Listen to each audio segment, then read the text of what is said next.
Este móvil lo rifamos al final, ¿o? Bueno, bienvenidos, de verdad que está alto. Bienvenidos a todos y todas los que nos visitan por primera vez. El mayor privilegio de estar aquí es verlos sentados en esas sillas. Hoy me toca compartir la palabra a mí, así que yo les pido que cerremos nuestros ojos, vamos a orar y vamos a pedirle al Espíritu Santo que hable, amén. Amado Señor Jesús, yo te quiero agradecer porque nos permites estar en este lugar. Gracias, Señor, por darnos el privilegio, Señor, a los jóvenes de dirigir el culto el día de hoy. Te pido, Señor, que la palabra produzca el fruto que tú quieres que produzca, que sea una palabra sencilla, pero profunda, Dios, y que pueda tocar los corazones, Señor, y producir el fruto que en tus manos está establecido que se produzca. En el nombre de Jesús, amén.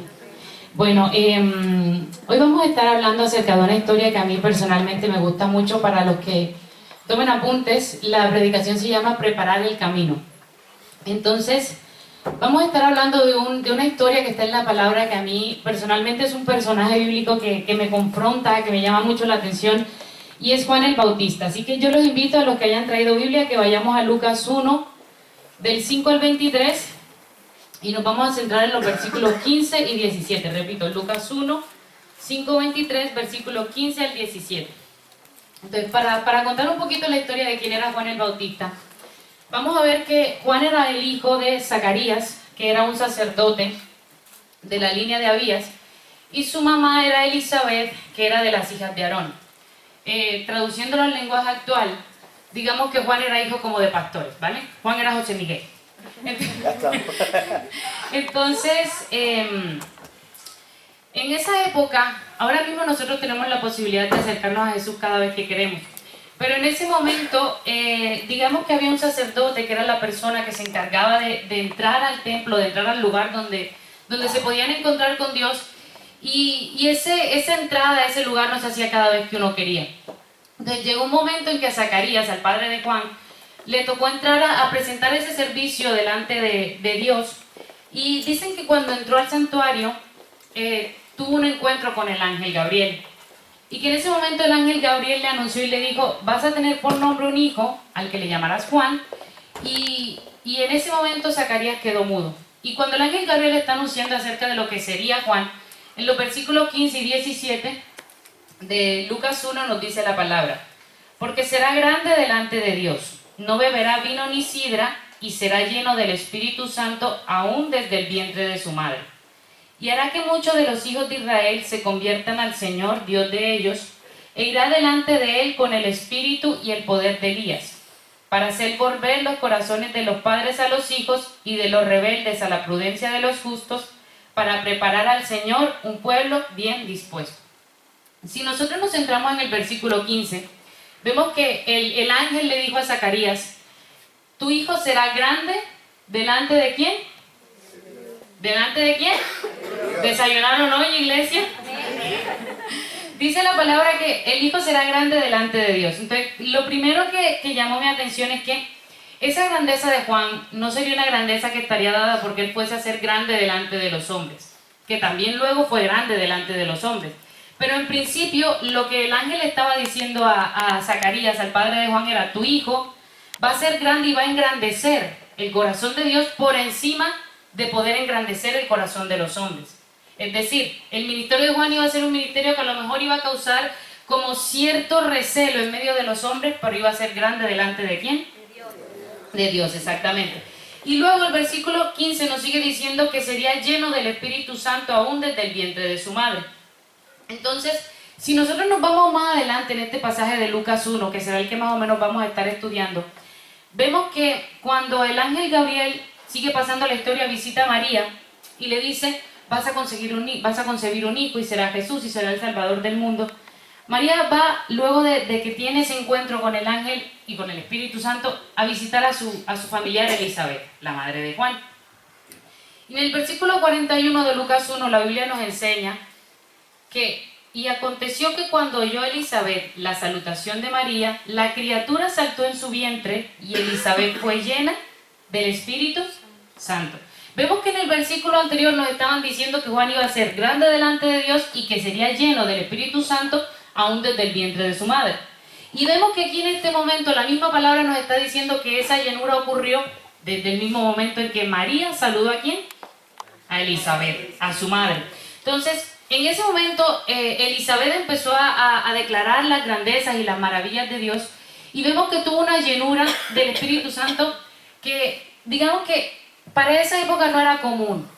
Ahora mismo nosotros cuando estábamos aquí adorando decíamos: Espíritu Santo, te amamos, te adoramos, y podemos tener un encuentro, una comunión con el Espíritu Santo, pero en ese momento, digamos que el Espíritu Santo venía sobre una persona y esa persona sentía una llenura, y luego ya el Espíritu Santo no es que dejara de estar, porque siempre ha existido, pero no vivía en nosotros, como cuando Jesús nos los vino a dejar. Entonces vemos que le refiero a esto como una breve introducción para entender que todo lo que la palabra iba diciendo acerca de Juan se iba cumpliendo. Sería grande delante de Dios, sería lleno del Espíritu Santo desde el vientre de tu madre, y poquito a poco cada cosa que decían acerca de Juan se iba cumpliendo. Cuando Juan nació, los judíos tenían la costumbre de circuncidar a los niños cuando tenían 8 días de nacidos. Y dicen que las personas empezaban a llamar a Juan y le decían: Zacarías, Zacarías, Zacarías, porque la costumbre era que a los bebés les pusieran el nombre de los padres. Y en ese momento Zacarías empezó a escribir y a decir: se llamará Juan, y su boca fue abierta.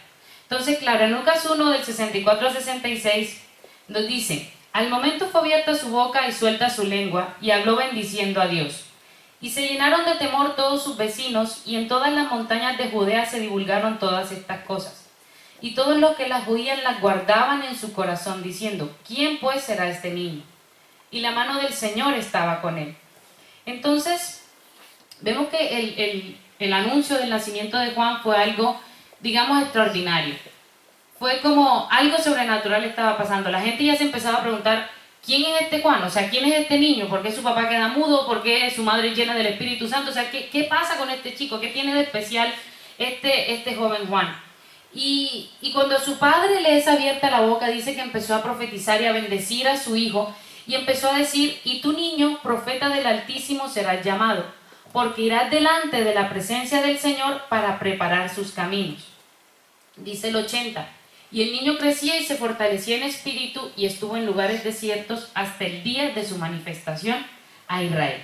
Entonces, hasta aquí tenemos clara la historia. Vemos que Juan nació, ocurrieron cosas milagrosas desde que nació, estuvo preparándose, y dice que en un momento fue manifestado a Israel. Que en un momento ese Juan, que estaba preparándose en lugares desiertos, fue manifestado y empezó a hablarle a Israel. ¿Y cuándo sucedió esa manifestación? Es decir, ¿cuándo Juan empezó a decirle o empezó a cumplir el llamado para el cual había sido ocurrido todo esto? Nos dice que la palabra no nos da una fecha exacta, pero más o menos pudo ser en el año 27 después de Cristo. Y en Lucas 3 nos dice que él iba por toda la región contigua al Jordán, predicando el bautismo de arrepentimiento para perdón de pecados, como está escrito en el libro de las palabras del profeta Isaías, que dice: voz del que clama en el desierto, preparad el camino del Señor, enderezad sus sendas. ¿Por qué les cuento todo esto? Porque hasta este momento ha existido una palabra clave que ha sido dicha tanto por el ángel Gabriel cuando anunció el nacimiento de Juan, como por Zacarías cuando profetizó acerca de lo que sería su hijo, y por el mismo escritor del Evangelio de Juan cuando está hablando de cuando Juan inició su ministerio. Y la palabra es preparar. Todo el tiempo dijo Juan que va a hacer: preparar el camino del Señor. Entonces, ¿qué significa preparar? Preparar significa disponer a hacer algo con alguna finalidad, disponer a alguien para una acción futura. Es decir, el llamado de Juan no iba a ser una obra para ejecutar un reconocimiento, sino para preparar un camino para que Israel estuviera dispuesto a conocer ¿a quién? A Jesús, al que vendría después de Juan. Entonces, hasta aquí vamos a tener en cuenta un primer punto clave que será como el punto fundamental de la predicación, y es que como creyentes nosotros estamos llamados a preparar espacios para que las personas que están a nuestro alrededor conozcan a Jesús. Amén. Lo repito, como creyentes estamos llamados a preparar espacios para que las personas que están a nuestro alrededor conozcan a Jesús. Yo no estoy diciendo que nosotros seamos el camino al Padre, porque en Juan 14 está escrito que el único camino para conocer a Dios es ¿quién? Jesús, su Hijo. Pero nuestra responsabilidad y uno de los mayores objetivos que tendríamos que tener como hijos de Dios es ejercer una influencia tal en las personas de manera que podamos preparar un camino para que ellas se encuentren con Cristo. Amén. Pero resulta que nosotros vivimos en una sociedad en que las personas están cansadas de escuchar un Jesús teológico. Si yo voy a mi universidad, si tú vas a tu trabajo, si tú vas a tu colegio, la gente ha generado un cierto rechazo hacia todo lo que tenga que ver con Dios. Es como que Dios no mola, como Dios es un retrógrado, como que pereza el Dios es del siglo XV, no necesito a Dios. Y yo creo que eso ha pasado porque nosotros no hemos tenido las estrategias adecuadas para presentarle a Jesús a las personas. Entonces, si me acompañan a seguir leyendo lo que hizo Juan, vamos a hablar de 2 puntos de 2 estrategias que podemos tener para poder presentarle a las personas a Cristo. Y que así como en ese momento el pueblo judío estaba súper reacio a todo lo que era de Dios, en medio de esta sociedad reacia a lo que es Dios, nosotros podamos encontrar un camino para presentar a Cristo. ¿Amén? Entonces, el ministerio de Juan en primer lugar empezó con un llamado ¿a qué? Al arrepentimiento. Y en Lucas 3, 7 a 20 nos dice, digamos, lo primero que Juan le empezó a decir al pueblo de Israel. Y es un pasaje muy largo, no lo vamos a leer todo, pero voy a leerle ciertos versículos que son clave para darnos a entender qué fue lo que hizo Juan de manera que las personas se arrepintieron. Dice, y fue por toda la región contigua al Jordán, predicando el bautismo del arrepentimiento para perdón de pecados. Y decía a las multitudes que salían para ser bautizadas por él. Esto me parece súper fuerte, pero, oh generación de víboras, ¿quién os enseñó a huir de la ira venidera? Hacer pues frutos dignos de arrepentimiento. Y la gente se preguntaba diciendo, ¿qué haremos? Y le decían, el que tiene 2 túnicas, dé al que no tiene, y el que tiene que comer, haga lo mismo. Y sigue hablando Juan el Bautista, y en el versículo 15 dice, como el pueblo estaba en la expectativa preguntándose todos en sus corazones si acaso Juan sería el Cristo, respondió Juan diciendo a todos, yo la verdad los bautizo en agua, pero viene uno más poderoso que yo, de quien no soy digno de desatar la correa de su calzado, él los bautizará en Espíritu Santo y fuego. Cuando yo leí esto, yo me di cuenta de que el mensaje de Juan era duro, o sea, era un mensaje confrontador. Imagínate que yo le quiero presentar a alguien a Cristo y me paro en la plaza de Benimaclet, oh, generación de víboras. No se me va a acercar nadie. Pero el mensaje de Juan fue ese.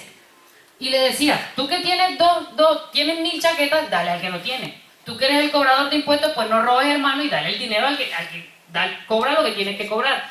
Pero hubo algo que a mí me marcó cuando yo leía esto. Y es que Juan tenía el poder de dar un mensaje claro, conciso, rotundo y confrontador, pero hacía que las personas se arrepintieran. Y no Juan, el poder del Espíritu Santo Juan. Y aquí tenemos que entender algo. Desde hacía más o menos 400 años que en Israel no se levantaba un verdadero profeta. O sea, Israel había sido una nación que históricamente había sido cautiva por Babilonia, después había sido cautiva por Persia, después por Grecia, después por Roma. O sea, la cultura judía era una mezcla de un montón de culturas y los judíos, digamos, que no habían perdido su esencia, porque siempre habían seguido creyendo en Dios.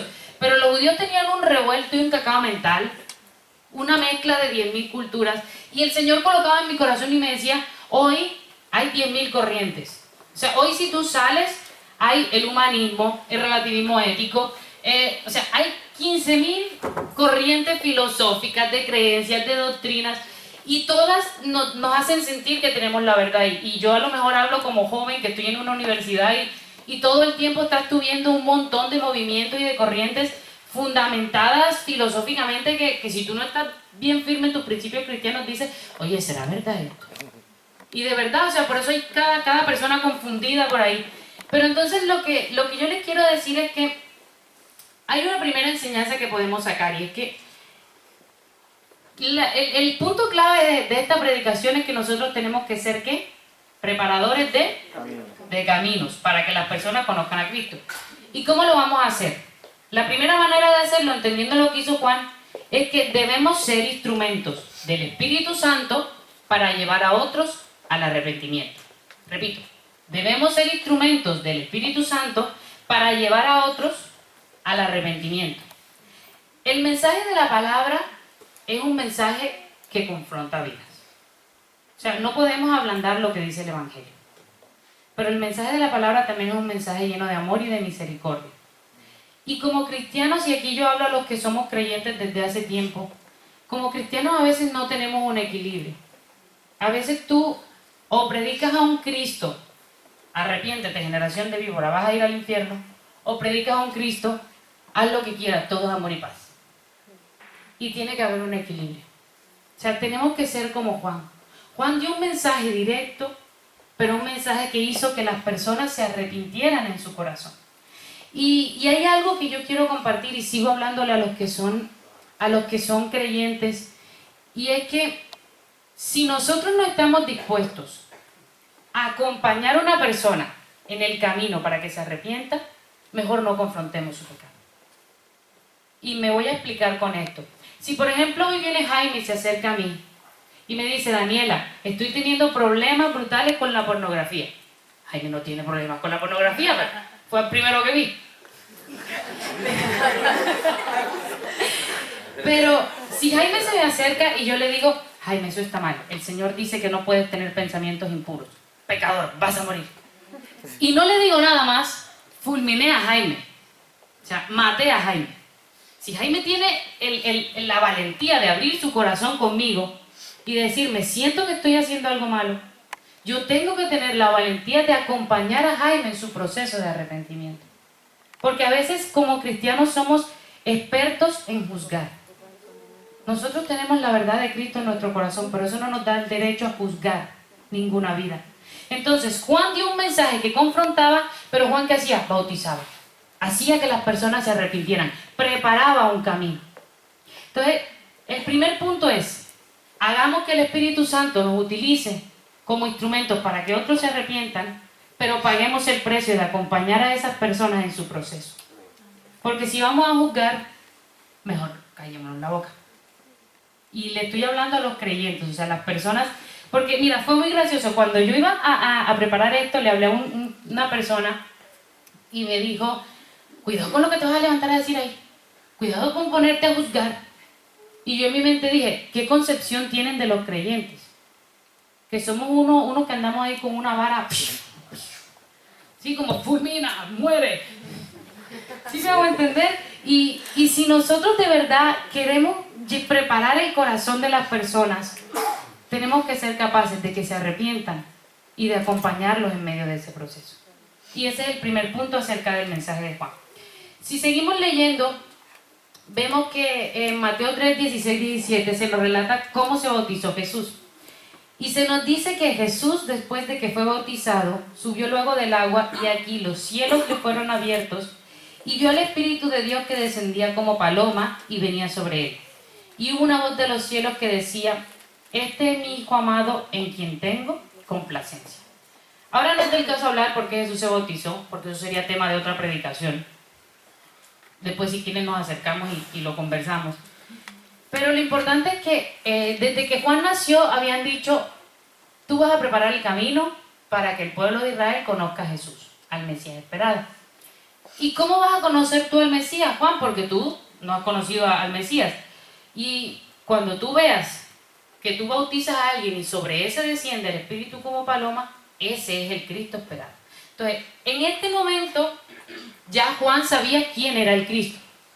O sea, ya Juan había bautizado a Jesús y ya Juan había visto cómo la paloma descendía y cómo salió una voz de los cielos que decía: este es mi Hijo amado, en quien tengo complacencia.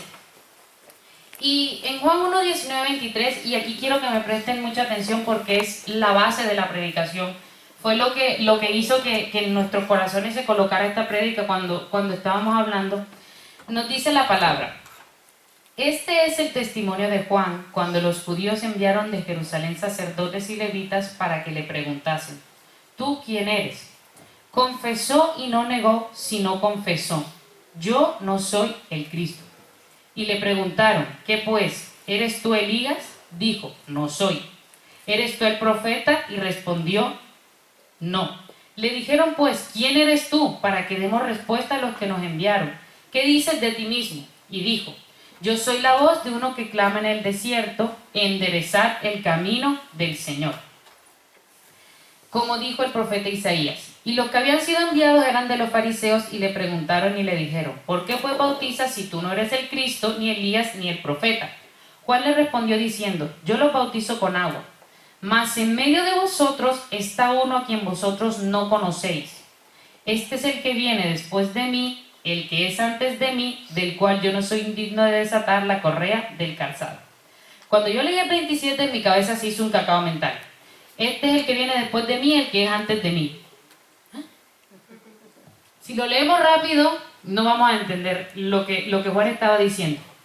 Lo importante de este mensaje es que Juan dice en el versículo 26, yo bautizo con agua, mas en medio de ustedes está uno a quien ustedes no conocen. ¿Qué quiere decir eso? Que Juan ya sabía quién era el Cristo y le estaba diciendo a los fariseos, que eran como los filósofos, los intelectuales de esa época, en medio de ustedes ya está el Jesús que están esperando, pero ustedes no lo conocen. Pero yo sí sé quién es, porque yo ya lo vi y ya vi que descendió, ¿qué? La paloma sobre él. Exactamente. Entonces, en ese momento los fariseos se acercan a él. Es como cuando se me acercan a mí en la universidad todos los que creen en el relativismo ético. Y se acercan a él a preguntarle: ¿tú quién eres? ¿Tú con quién hablas? ¿Tú por qué hablas? Y él dice: en medio de ustedes está uno a quien ustedes no conocen, pero ya está ahí. Y si seguimos leyendo, en Juan 1, 29, 34 dice que al día siguiente vio Juan que Jesús venía a él y dijo: he aquí el Cordero de Dios que quita el pecado del mundo. Este es aquel quien yo dije: después de mí viene un varón, el cual es antes de mí, porque era primero que yo. Y yo no le conocía, mas para que fuese manifestado Israel, por esto vine yo bautizando con agua. También dio Juan testimonio diciendo: vi al Espíritu que descendía del cielo como paloma y permaneció sobre él. Y yo no le conocía, pero el que me envió a bautizar con agua, aquel me dijo: sobre quien veas descender el Espíritu y que permanece sobre él, ese es el que bautiza con el Espíritu Santo. Y yo le vi y he dado testimonio de que este es el Hijo de Dios. Cuando Juan habla aquí y dice: después de mí viene un varón, el cual es antes de mí porque era primero que yo. Vamos a explicar el trabalengua un poquito. Juan había sido enviado para abrir un camino, ¿vale? Y Juan por eso decía: después de mí, después de que yo hubiese abierto ese camino, viene uno que es antes de mí. Jesús había existido desde siempre, con el Padre. Dios había sido Dios desde siempre. Juan estaba diciendo: yo estoy preparando un camino para uno que físicamente viene después de mí, pero espiritualmente ha existido antes de mí. Y ahora está siendo manifestado a ustedes. Sí se logra entender, es un poco, pero más o menos creo que se logra entender. Y cuando yo vi esto, hay dos palabras que saltaron a mi mente: confesión y testimonio. Y aquí viene la clase de Derecho. Obviamente yo, por la profesión que he estudiado, cuando yo leí esto, en Derecho, la confesión y el testimonio ambos son medios de prueba, ¿vale? Son pruebas que un juez utiliza para condenar o absolver a alguien. Pero cuando a uno le hablan de la palabra confesión, a uno, ¿qué es lo primero que se le viene a la mente? O sea, se le viene como delito, como pecado, como error, como... La semana pasada, mi compañera de piso es Silvana, y yo tengo una obsesión con las galletas de dinosaurios de esas de Mercadona, es brutal, o sea, yo no sé qué le echan a eso, pero es un veneno lleno de azúcar, pero a mí me encantan. Y Silvana había comprado un bollo de esos dietéticos de 0% azúcar, no sé qué, y yo, no amiga, yo no quiero, ¿por qué? Porque me compré unas galletas de dinosaurio. Me dice: confiesa tu pecado, te compraste las galletas. Y yo: sí, me compré las galletas. Todo esto para decirle que cuando uno habla de la confesión es como algo como no sé, ¿con quién estabas anoche? Confiesa, o sea, no sé, ¿qué serie viste ayer? Es como si fuese algo que te hiciera sacar algo malo de ti, ¿sí o no? Pero en Derecho realmente la confesión es una declaración acerca de hechos de los que nosotros tenemos conocimiento, hechos personales. La confesión en Derecho es algo que me ha pasado a mí. Y el testimonio es algo acerca de cosas que yo he visto en los demás. Yo estaba pasando por la calle y vi, el otro día pusieron ahí en la tele un ladrón de Barcelona que arrastraba a una pobre señora por la calle, no sé si lo vieron, que una cosa horrible. Y el muchacho que rescató y que se le tiró encima al ladrón daba testimonio acerca de qué, acerca de cómo él había visto, cómo el ladrón arrastraba a la señora, etcétera, etcétera. Entonces, dos puntos clave: la confesión habla acerca de hechos míos y el testimonio habla acerca de hechos que yo he visto en otras personas. Y si nosotros nos vamos a Juan 1:20, dice que Juan, ¿qué? Confesó y no negó, sino confesó. Cuando yo busqué estas dos palabras, y esto saltó a mi vista, inmediatamente lo leí porque yo he aprendido que cuando la Biblia te repite algo más de 2 veces, es porque es algo importante. La palabra pudo decir, confesó y no negó, y ya yo hubiese entendido que Juan confesó, pero recalca, confesó.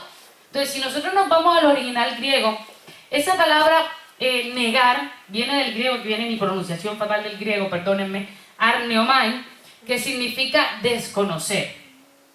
Y si nos vamos a lo que significa la palabra confesión en el original griego, significa homologeo, que significa profesar. Entonces, ¿por qué Juan no negó, sino que confesó que Jesús era el Cristo? Y es importante que nosotros entendamos esto porque si Juan solo hubiese negado quién era el Cristo, implicaba que Juan desconocía quién era el Cristo. Porque la palabra negar, tal y como está escrita en ese versículo, viene del griego que significa desconocer. Pero Juan no estaba diciendo, yo desconozco quién es el Cristo. Juan estaba diciendo, yo sé quién es el Cristo, pero no soy yo. Todo esto va a tener un sentido lógico, pero préstenme atención y sigan aquí conmigo. Juan ya conocía quién era el Cristo porque había visto descender la paloma. Y cuando Juan estaba confesando y no negando, lo que estaba diciendo es, yo soy el segundo. Yo sé quién es el Cristo, pero no soy yo. Yo solo soy un mensajero que va delante de Dios, delante del pueblo de Israel, anunciando al verdadero, a Cristo. Y en el versículo 34 dice, y yo le vi y he dado, 34, ¿he dado qué? Testimonio de que este es el Hijo de ¿quién? De Dios. De Dios, exactamente. Entonces, hemos dicho que tenemos que preparar camino y que para ese preparar camino el primer punto es hacer instrumentos del Espíritu Santo para que las personas lleguen ¿a qué? Al arrepentimiento. No me están prestando atención. Pero, ser instrumentos para que las personas lleguen al arrepentimiento. Y la segunda cosa que tenemos que hacer es confesar lo que Cristo ha hecho en nosotros, pero dar testimonio de quién es Él. Repito, confesar lo que Cristo ha hecho en nosotros y dar testimonio de quién es Él. Se nos ha dicho que como cristianos tenemos que guardar nuestro testimonio. Y cada vez que nos dicen testimonio entendemos que tenemos que portarnos bien, que la gente no nos puede ver entrando a una discoteca, y está bien. Pero Sarita ahora salió aquí y contó una historia acerca de qué, acerca de lo que Cristo había hecho en qué, en ella.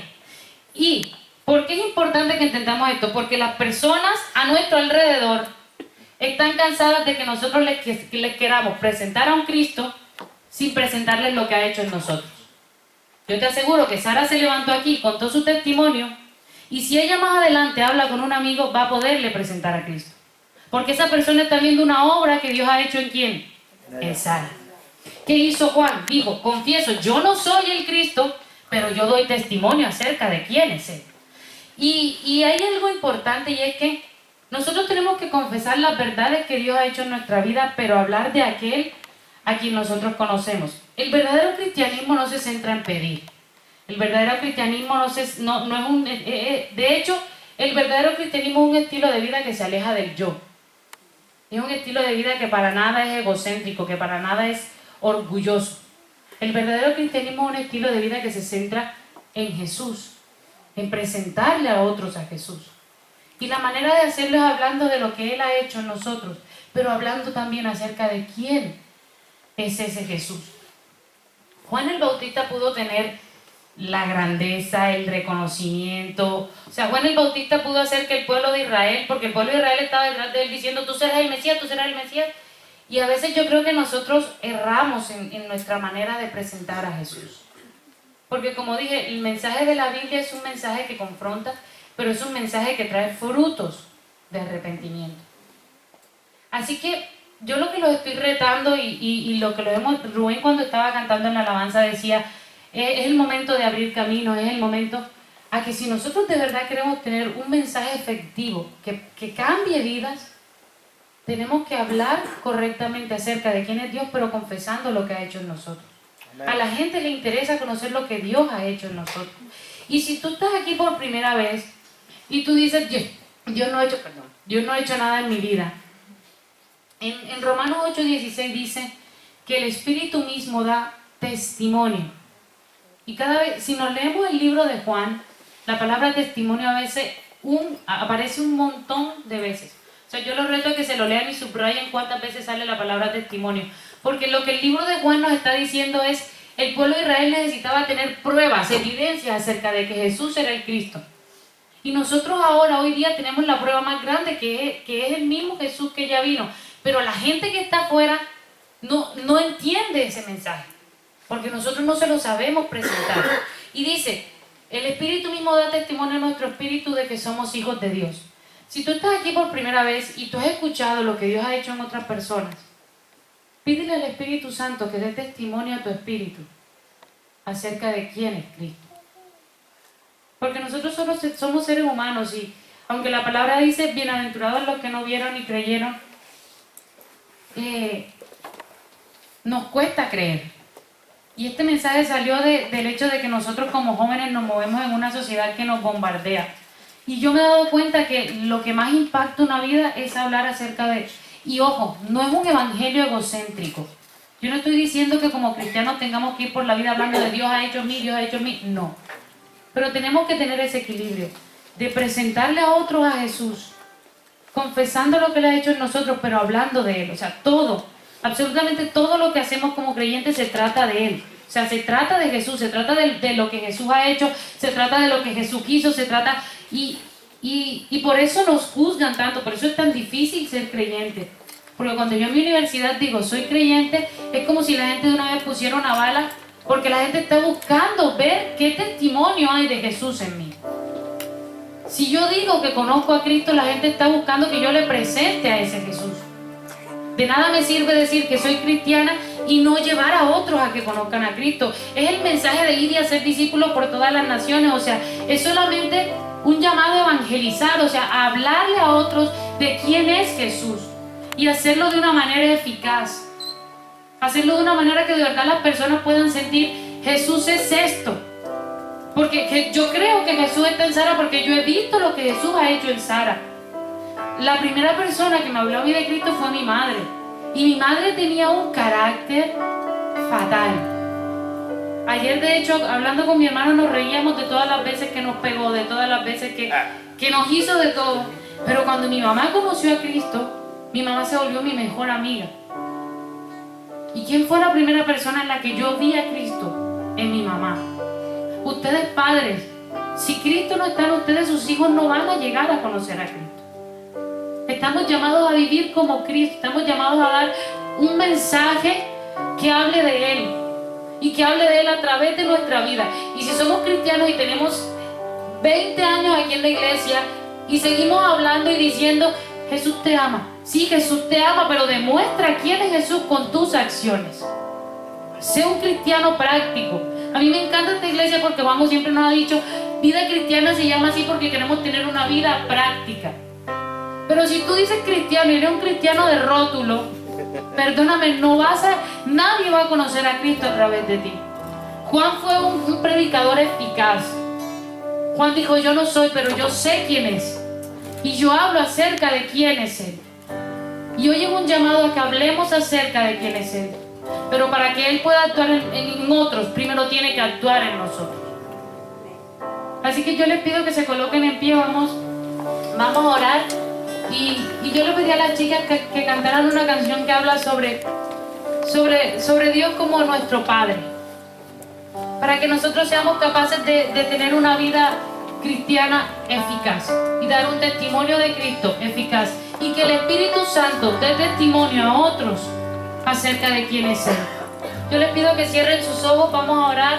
Amado Señor, en esta preciosa mañana venimos delante de ti.